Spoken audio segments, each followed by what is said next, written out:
mo ng kape. Baka nawin. Apo. Uy, mahal. Andiyan ka na pala. Kumain ka muna. Pinagtitila ko si Judy ng mainom. Sige man. Kumusta sa trabaho? Ha? Nakakaagod yung trabaho. Okay naman, mahal. Hindi ka naman pala yung anak mo. Tamahal.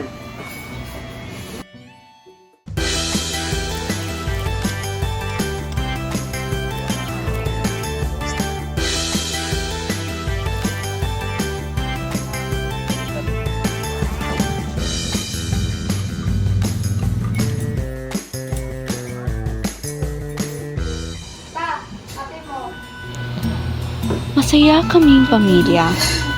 Si Itay ay mahal na mahal niya si Nanay. Parati kaming lumalabas ng bahay dahil si Tatay ay palaging gumagawa ng paraan para mas mapagtibay pa ang aming pamilya.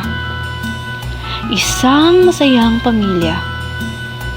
Pero sa isang iglap, biglang nagbago ang lahat. Hindi na nagkakaunawaan ang aking mga magulang. Nawala na rin ako ng mga kaibigan.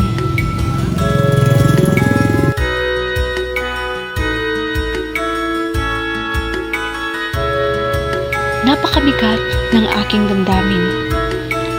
Parang buong katawan ko'y humihina.